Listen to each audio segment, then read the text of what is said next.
G'day and welcome to the Grow a Small Business Podcast. I'm your host, Troy Truen. Each week, we speak with an owner who has grown a business with 5 to 30 team members to something bigger. Diving into their numbers and unearthing the pain they've experienced, we explore what they did to overcome each barrier and what they would do differently from day one. Let's get into it. Welcome everyone. Today I'm interviewing Shiv Gupta from Incrementors. He's based in Delhi, India. Thanks for your time today, Shiv. Thanks for having me here, Troy. Very excited to be here. And you're the first guest we've had on from India, by the way. Oh, that's awesome. Well, we're both, before we hit record, talking a bit, but yeah, we've both got a love of cricket. So be good when I get out to India eventually. And if you do make it back to Australia, pop down to Tasmania. Yeah, sure. I guess every Indian out there, they love cricket, right? We are big fans of cricket. So yeah, it would be fun to have you here and have a chance. Yeah, maybe next time India and Australia are playing a test down here, might be a good time to align a trip. Yeah, that can be the case as well. Yeah. Let's start with how we know each other. So mid-February, you filled out the form on my website to come on as the show as a guest, and I think we've had to shuffle times a few times now, but here we are. Tell our audience a bit about your business, what it does, and how it makes money. All right. So basically, we help clients in generating more leads and sales online. So we are a digital marketing agency. And we provide search engine optimization, pay-per-click, email automation, those type of services. Basically, if any company is looking to increase their visibility online, generate more business online, so we are there to help them. I'm going to ask a bit about this on SEO. Do you think SEO is still relevant these days? Oh, yes, it's definitely relevant. And a lot of people say that SEO is dead, and I feel that they say this because they don't know how to do SEO. Right? SEO is not about creating backlinks anymore, right? It's about being available on the right place at the right time. For instance, right now we are talking about how to grow small business, right? And we are a digital marketing agency. So there can be a case when a small business is listening to your podcast and they see me and they come to my website, right? You'll be giving me probably a link to my website as well, right? So the way SEO works now is to be present at the right places, right? Instead of just creating useless backlinks out there and saying that you are doing ton of work, right? Like Google has evolved. And quality matters, right? Quantity doesn't matter at all. So it's better you create 10 backlinks, but those 10 should be worth it instead of making tons of backlinks. Yeah. And you've got, you work with companies all around the world and many different industries. Yeah, like our company, majority of our clients are from US, Canada, UK, and Australia. Yep. So majorly English speaking countries, right? Those are the areas from we get our maximum clients for, and most of them fill out the form on our website, and that's how we contact them. Yep. Are there any industries that you work more with than others? Majorly, we work with service-based industries, like people who are like, for instance, chiropractors or doctors or hair transplant surgeons, like who have a local business and who are looking to increase their footfall, their clinic footfall, or overall traffic to their website and to their clinic or to their store. Tell the audience how you started out. Basically, I started out as a freelancer for a couple of years. I did freelancing, and the client for whom I was working, he encouraged me to open up my own agency. And gradually he outsourced me a lot of work for a couple of years, and together with him I started taking few more clients, and that's how I started out. Basically, I really enjoyed doing marketing for clients, thinking out of the box how we can craft their message and send that out there in the world, right? Reach to the correct target audience. And even today, when I take any website or think about it, right, or craft things around it, it always like makes me feel very good and happy. Like I just love doing marketing, and that's how like I kept attracting towards this more and more by each passing day, and that's how I started out. And what year did you start and how old were you? This particular business I started in 2012, and before that, for 2 years, I was working with few clients right on freelance basis. Great. Well, 10 years. Congratulations. Yes. And how old were you then? 2012? In 2012, I was 19 or 18. Yep. Right. And do you have some key numbers you can share to illustrate the growth of the business over that decade? Yes. In most of the years, we have seen a growth of more than 10%, like two-digit growth. And there was a big time, right, for a duration of 3 years, I would say, when I was stuck at a team size of around 45 to 50 people. Some people used to join us, some people used to leave us, right? Sometimes we had more clients, sometimes we had more team members. So, like, I guess everyone face such type of challenges as well, right? But right now, we have a team size of more than 100 Yep. members. And just the way we got stuck for a couple of years, the same way, like during the time of pandemic, we saw a growth of 45% because a lot Wow. of people were coming online, and we started marketing in different ways because everything was changing around the world. So you see your ups and downs, but on an average, if I say, like Yep. we have like two-digit growth Yep.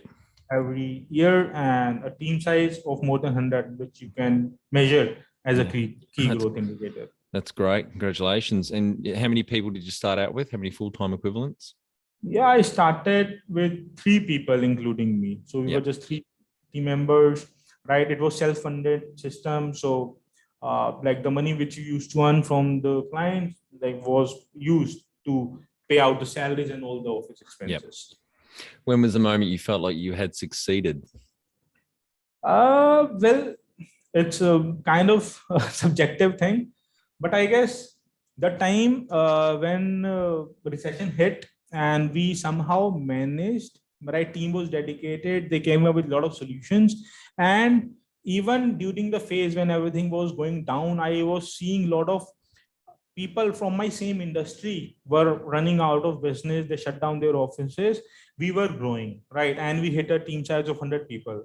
So I guess that was the moment when I felt that yes, we have succeeded, because a lot of people say that it's difficult to reach from 0 to 1 million, but it's easy to reach from 1 million to 1 billion, right? And we hit that goal as well. So that was the time I felt now things would be easier. Yep. Like you see your new challenges daily, but still, like the path moving forward would be, you won't be alone. You'll be having ton of ninjas with you who will help you in growing and achieving the goals and targets which you want to meet. Yep. What does success look like to you? Success is, again, I said, it's kind of subjective. A lot of I guess it's the curse and blessing of being an entrepreneur. Like you get to see a lot of new challenges daily, and you work on solving those. So to me, I guess I have started enjoying this process of fixing the problems, right? Creating better product for the clients, delivering better services. So to me, like success is like uh, completing your small goals which you make for yourself, right? It can be anything. It's not just always revenue or your sales target or your profit or profitability. It can be small things. Like last year I was heavily working towards the system and processes because we wanted to work in the hybrid structure, plus a lot of things were changing around the world, right? Last year was the time when we were not focused heavily towards the sales or the revenue targets, right? We were more focused towards setting up all the systems, all the processes in our organization, which because I feel that is very important thing. We had a couple of things, but we wanted to take that to the next level. So last year, and I achieved that. So for that year, that was the meaning of success for me. And Great. this year I have a few more plans, right? So that's what success looks like to me, like achieving your small goals. Like growth is success, right? It can be growing in any area of your business, Yep. not just your revenue or one particular area. Number one thing you'd recommend to marketing a fast growing business? The number one thing which I recommend to all the businesses like who are growing fast is, like, it's up to you. You can use any channel: Facebook, Twitter, LinkedIn, Pinterest, Instagram, for your marketing purposes, right? You can look out your competitors and see what they are using. Probably that strategy would work for you, but you need to make sure that the messaging which you have, the USP which you have created, the buyer persona which you have created is good, right? Because if you craft your messaging properly, if you are actually talking about the needs, desires, and pain of your targeted audience, then like you can choose any platform, because audience is everywhere, right? So you can choose any platform and start sending out those messages, and people will start following you, people will start trusting you. Provide them solutions related to the actual problems which they are facing, not just random blogs. So that's what I would say, right? Lot of people, they publish tons of blogs on daily basis, but those blogs are not solving any problem. They are just data copied from other blogs, curated and posted on your own website. So it doesn't work that way. Yeah. So the most important advice which I'll give to the fast growing businesses is craft your messages. Just sit down, think properly, craft your messages, think about your USP, figure out your targeted audience, because a lot of people say we sell to everybody. And if you're selling to everybody, that means you are selling to nobody. Yep. Right. So you need to think about your target audience and craft your messaging around that. Once you have done that, you can use any platform and you will start seeing the results. People will start approaching you for work and for help. Yep. And you started using the Net Promoter Score earlier this year. What's your number? Yes, actually, we also use customer lifetime value. Yep. And the NPS number which we achieved is 76.5, right? Wow. Like 120 clients filled out that form. Yep. And out of those clients, like 95 gave us a rating of 9 and 10. Yep. And 22 clients, they gave us in between 6 to 8. Yep. And to my surprise, 3 clients were not happy, right? So which makes it 2.4%, 2.5%. So I'm really going to work for those clients and improve the score there. But overall, the score is 76.5. That's great for the audience. It's not a percentage, it's a positive or negative number. I've written a blog post on the website about how to work it out, which I think I sent through to you. And that's a phenomenal achievement. If you can consistently be in even over 50, positive 50 is really hard to do. So well done. Yeah, thanks a lot. And I guess if anybody is having a negative number, then they'll probably run out of business very soon. Yes. So yeah, they will.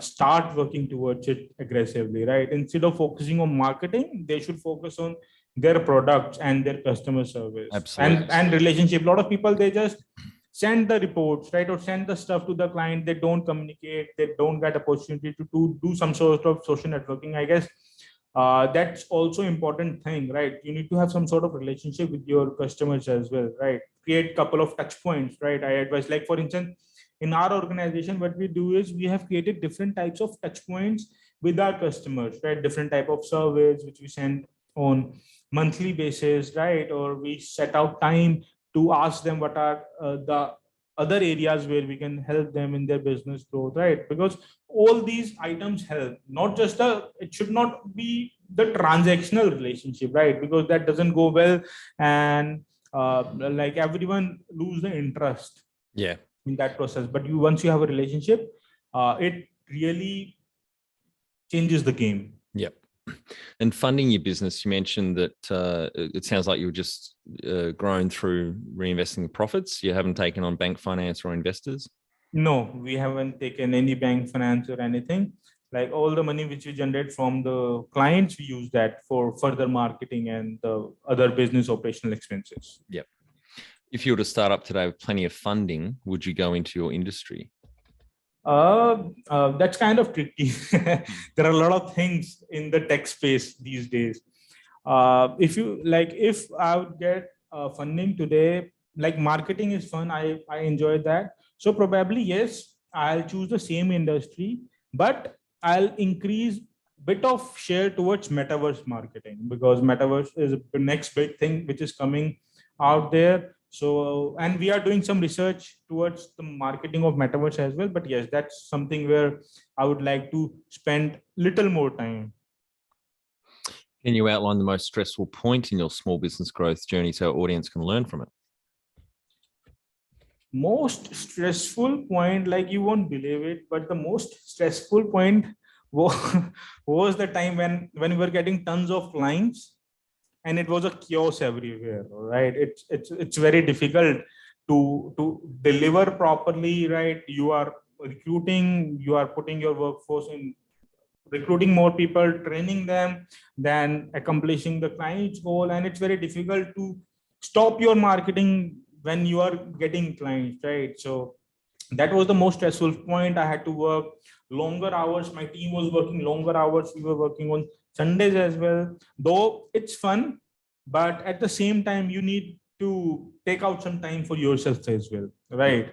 So that's when I understood that all the systems, all the processes should be in place, right? That's even that is the number one tip which I give to any small business, right? Like you cannot just run after marketing and operations, No. sales and operations, right? Some people don't even do marketing. So that was the stressful point, but finally we have solved that as well, right? Things are in place and we have SOPs and each and everything for all the processes, which we have a proper training system. We have team members who can take the places if someone leaves the organization. So those That's great. SOP for the audience is a standard operating procedure. That's very very good to hear, Shiv. What area in business do you feel you've had to work on the most to add the greatest value?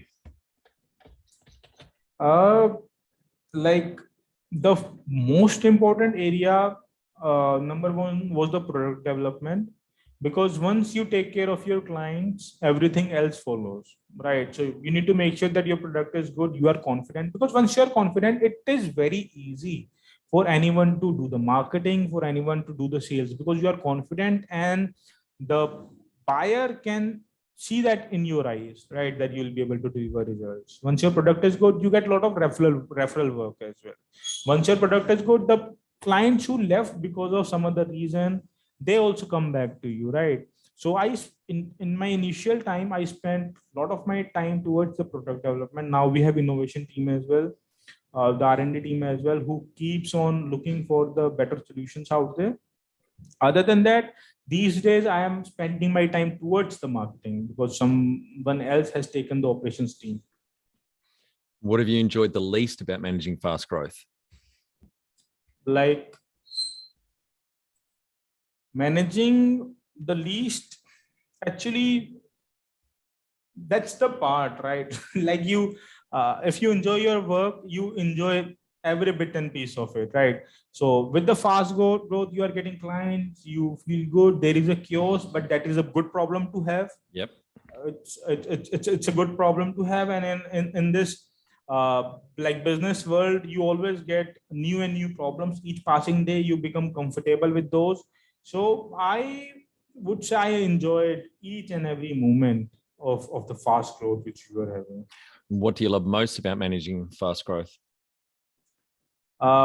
I love tackling a lot of different type of scenarios, a lot of different type of problems, spending times in brainstorming, right? And having a proactive approach so that even before anything arises, you have a solution for it. So that's the best part which I enjoy, thinking ahead of the curve and thinking what are the other possibilities, other errors which we might face, right? And how to solve that. So that's the part which I love most about the business, and obviously serving the clients. What has been the biggest mindset shift for you in your small business growth journey? I'll be honest with this one. Like, as I mentioned that during the initial years, it's a self-funded business. So during the initial years, I hired people like who were looking for very less salary, right? And for the initial years, there was no one in the room who was smarter than me. But later, I realized that the smarter people you have, the better problems they can solve, right? It's a foolish thing to be the smartest person in the room. Yep. Right. Entrepreneurs, they enjoy feeling like God, that anyone comes to them with the problem and they just solve it. They feel like they are very smart, right? But like, to all the entrepreneurs who are listening to this podcast right now, that is the biggest mistake which I have done in my journey so far. You need to hire people who are smarter than you, who have grown business like yours, right? Hire them at a better pay, right? And they will really make your life very easy. And for this, I recommend a book as well, which is Who, the art of hiring. So anyone can go ahead and read this book. It's a very good book on recruitment as well.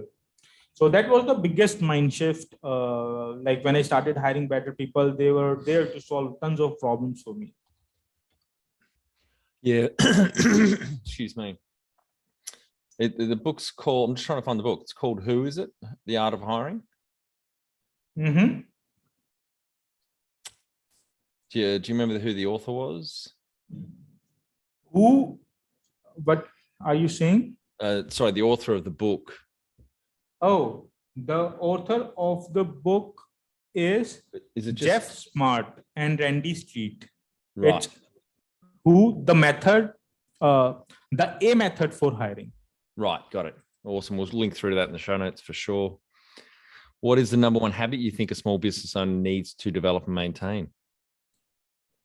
There are a couple of days when, like, business owners don't feel like going to the business, right?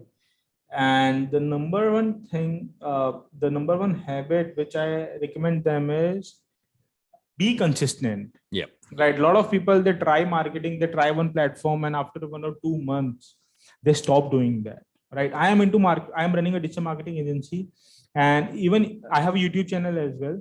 And for the initial 100 videos, right, we were just trying to organically improve the subscribers and the views. And for the initial, you won't believe, for the initial 100 videos, I only had 124 subscribers. Right. What are you up to now? It's growing at a little faster pace, but even now it's not very high. I started my channel last year, right? I constantly kept on creating the videos. So the number one advice is be consistent. Yep. Don't stop in the mid, right? If you're consistent, gradually success will come. Yep. Find it hard to define a clear strategy, then communicate it and execute it alongside the rest of your team? Or you currently don't work a simple quarterly strategic plan to boost your team's performance? Our Business Growth Formula online course is perfect for small business owners with 5 to 30 team members wanting to grow. We share the mindsets, habits and tools to be a legendary leader in your business. growsmallbusiness.com.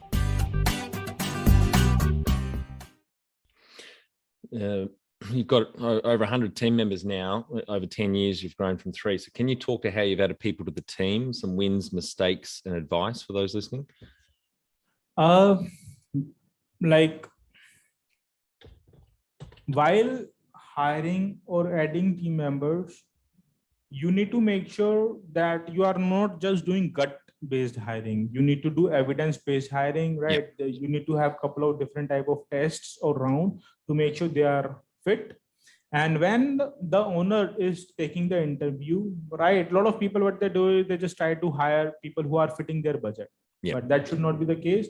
You need to make sure that the person you are hiring is like culturally fit for your business, and you need to make sure that their personality is good, they are positive, like, because a single toxic person Yep. can lead to leave, like, can create a chaos in your organization, and I've seen it, right? Because of one toxic manager, like, even their entire team can resign, right? So you need to make sure that you, like, as someone has said, you should take your time while hiring, but if you need to fire someone, be quick, right? Yep. Hire fast, hire slow, fire fast, right? Yep. So I follow that. We have different type of tests which we take, and after every 6 months we go and check them again, whether we need to upgrade those, what's the result, what type of people are performing the best. So yes, and a lot of people, what they do is they just pass the hiring process to someone else on their team who is not capable enough of on determining the quality or the type of person like which you might need. And then they see that hiring is just an easy task, right? But that's not the case. You need to make sure that the person you are hiring is actually good for your organization, because you would have seen, like, even the best performer but with the worst attitude, right, gets fired in some of the cases. So it's not just about the performance. If someone is showing that they have delivered that type of performance in their previous organization, that's a good thing, but you need to make sure that the personality of that person is also good. A lot of people don't look into that. So that's one advice which I'll give. Yep. And based upon this, the hiring which I have done, like, in or at a senior level, when I hire someone, it's just like a marriage.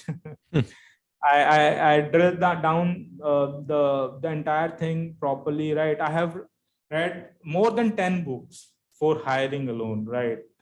So that I could make sure that the entire hiring process and the entire interview process is streamlined, right? A lot of people, what they do is, if they have an HR or if they have 2 or 3 rounds, and if a person, like, I have literally seen this, like, if a person has written skydiving in their hobby, in every round, like, all the interviewers were asking the same question. Okay, so Yep. tell, oh, your hobby is skydiving, so tell us a little bit more about it, right? Relevant And to the that's job. when, yeah, that's when you deviate and start hiring wrong people, right?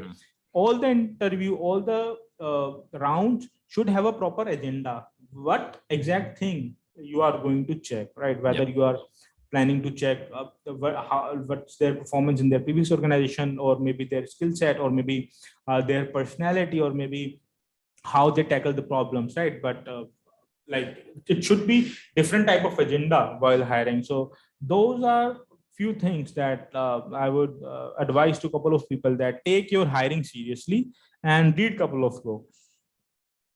Evidence based hiring is another one which I read, Yeah. right? That will literally encourage you to do evidence based hiring, not just gut based, right? Yeah. Because a lot of people, they do gut based hiring and then they cry. Yeah, and back on attitude, if they've got a shit attitude or they're an asshole, then your A players are going to start leaving the team if you don't get rid of that bad apple pretty quickly. Yeah. What are some things you recommend to building a sustainable and kick-ass culture to help with the growth? All right. So, to a lot of people who think that kick-ass culture is just throwing some parties, right, on a monthly basis, celebrating few birthdays, and your culture is good. It never happens that way. A lot of people just think culture in that sense, right? So I just want to correct all of them. So for a kick-ass culture, right, even even if you don't talk about culture, I think that for a happy environment, there are only few parameters which you need to make sure. The first one is that you are challenging your team enough. If you are not challenging them, then gradually down the road, they'll lose all the interest in the work which they are doing, and they will start finding problems in small things, not just with the work, with everything, right? So the first thing is challenge your team enough. Second is have proper meetings, right? Probably one-on-one meeting would be best if you can take a time on monthly or quarterly basis to discuss you don't do them weekly? But that's, yeah, weekly is for review meeting, right? Where you review the performance of the team members, what they have done good, how that can be improved. But the one-on-one team meeting, which I am saying, is that is more towards aligning the goals, Yeah. setting the objectives of the person, trying to understand what they want to achieve and how the company can help them to achieve that goal. Yeah. Right. And once that is set, then regularly talk about the successes, failures, how we can tweak, what exactly we need to do to recalibrate. For instance, if I want to go from US to Australia, then obviously I need to know my destiny, right? That I want to reach to Australia. Now, during that course of time, there are a lot of more than 100,000 times when the plane recalibrates itself towards the right direction, right? So the weekly meeting is for the recalibration for the correct direction, but that from US to Australia, that type of conversation should be on quarterly basis. That's what I meant. Got it. Yep. Tell our audience how you've handled balance. Like, I guess I'm not that type of person who can give work-life balance advice, because for me, my life is a holiday.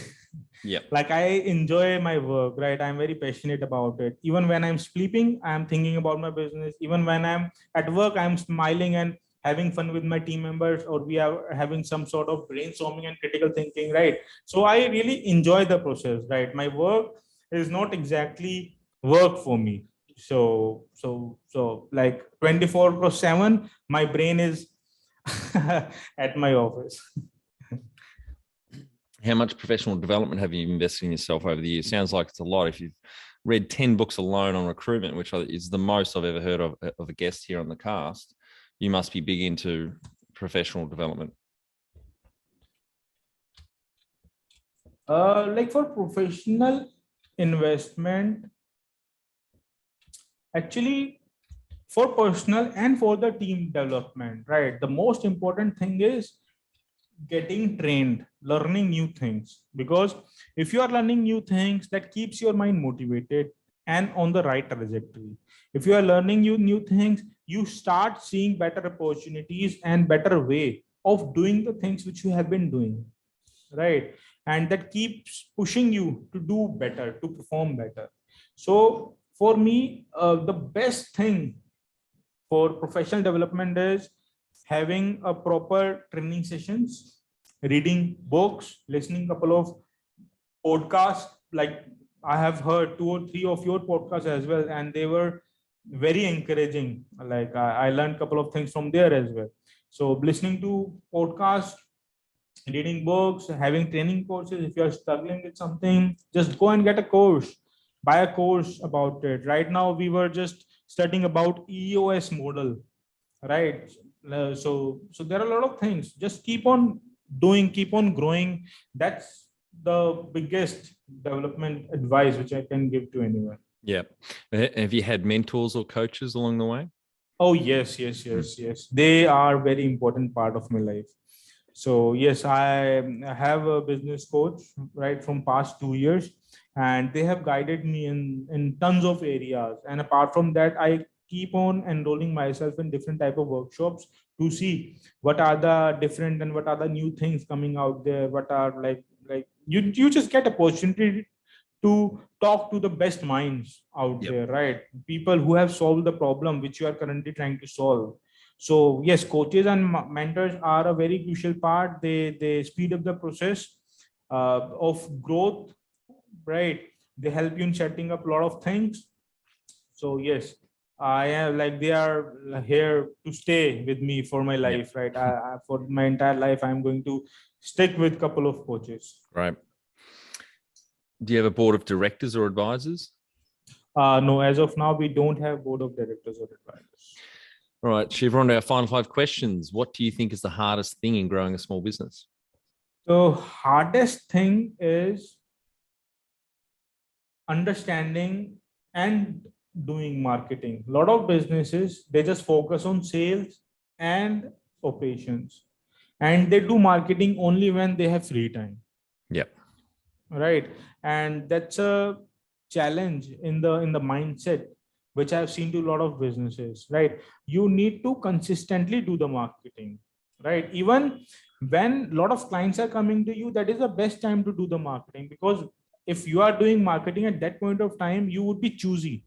You will pick up good customers, right? And when the bad time comes, right, a lot of people, they start spending time in marketing at that time. But at that time, whosoever comes to you, you are forced to agree to their terms, right? So just constantly do the marketing. A lot of people, when sales increase, they stop the marketing, but according to me, that is the best time to do the marketing, Yep. because that raises your standard, that gives you a better growth, you get better quality clients. So the most important thing is you should be consistent, as I said earlier, and you should be consistent with marketing every day. You should think, what have you done to market your business? Favorite business book which has helped you the most? My favorite business book is Good to Great by Jim Collins. That's Collins. a beautiful book, right? And another one is Competitive Advantage, right? That help, like, everyone should read it. It would help you in crafting out your USP. Yep. And there is another book, if you really want to go out of the league and try different things, then that's Play Bigger. Right. But yeah, Good to Great with Jim Collins is an evergreen book, and everyone must at least read that book. Definitely. And then soon after, his first book, Built to Last, and I think Entrepreneurship 2.0 has just come out last year, which is probably a good one to start with, actually, because it summarizes all his books. Yeah. But even they recommend to start with Good to Great. So that's a start. And that's why I took the name of that book, because once you read that, you are bound to buy the other two and this, the book which came last year. So all the 4 books. Any great podcasts or online learning tools you use for your own professional development? There are a couple of business growth podcasts which I listen to whenever I get opportunity, right, while traveling or doing the things. But everyone has different needs, right? Someone wants to learn sales, someone wants to do marketing. So I would say just try out a couple of podcasts and see which one tunes into, because a lot of people, they like conversation based podcast. Some like just one person talking type podcast, right? So it's up to you. Just try out 2-3 podcasts, right? As soon as you type the word, a lot of popular podcasts would start popping in, and you can go from there. One tool you'd recommend to help grow a small business? Like, the one tool which I would say is, like, every small business should try to be as organized as possible. So probably go ahead and start using a task management tool and make it a habit, because once you'll start growing, right, things, it very easily, things would start going out of control. Right. And if you're habitual of using these tools, life would be very easy. So there are a couple of tools out there like Trello, Asana, Bluo, Mavenlink, Teamwork, right? So it's up to you. Just choose whatever works for you and start using that tool, because keeping organized, like, is very important for any small business. Chaos happens very fast. Finally, my favorite question: what would you tell yourself on day one of starting out? Day one of starting out, I'll tell myself that follow your instinct, and whatever you are doing, just keep doing that, right? Like, everything will eventually make sense. Great. Thanks very much for your time today, Shiv. I think the audience get a lot of value out of what you shared with us. Tremendous journey over the last 10 years, from 3 full-time team members to over 100 now, and helping a lot of small businesses around the world. So really appreciate your time. Thanks a lot for having me here, Troy. It was great conversation. I really enjoyed our time. Thanks. That's it. Thanks for listening. Please leave a review in iTunes or whatever platform you listen to us on. It means more small business owners will find our cast and help people with their business growth journey.